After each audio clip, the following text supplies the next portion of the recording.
Good morning mga kasitlaber. Natoy project unta karong adlaw.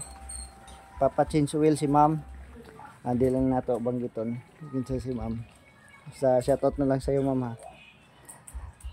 Iyon. Change oil ko. Ilagay ko na sana yung oil. Iyon, nalagay ko na yung filter ha.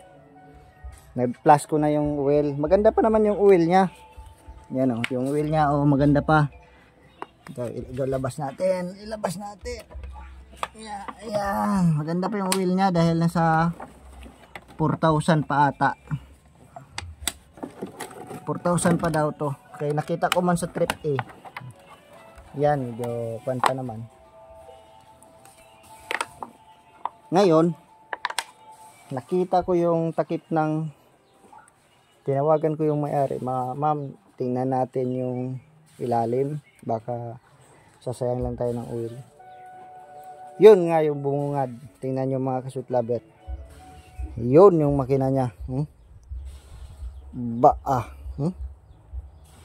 Ang kapal-kapal. Di na maklaro ang bolt. Bolt yan ha. Bolt yan oh. Natabunan ng kaya sa mga sikanhan kasi ito nabili nila ni ma'am. Yun.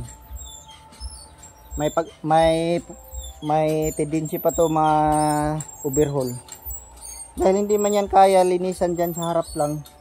Mahuhulog at mahulog dun yung kuan, dumi sa baba.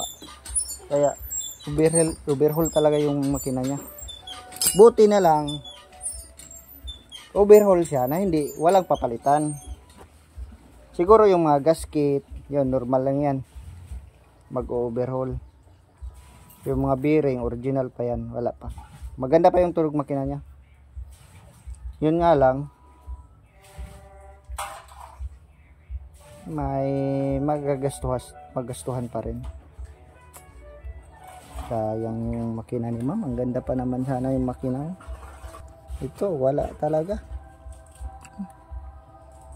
Ay, naku. Yun lang. At sana kung gusto nyo maiwasan to, change oil lagi. Huwag pabayaan yung makina. Gamit tayo ng magandang oil. Huwag kuripot. Ito siguro ginagamitan lang to ng oil na magic oh. Grabe kakapal. Kapal na po yan.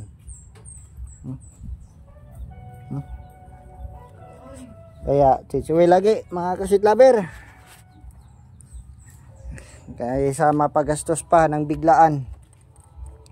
Ito biglaan gastos talaga to. Buti hindi naman masyado, labor lang siguro.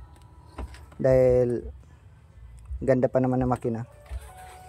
Buti nga hindi naabutan pag sa biglang tirik to tapos yun lang. Share ko sa inyo ngayon. Thank you. Laging mag-ingat sa biyahe. God bless you all.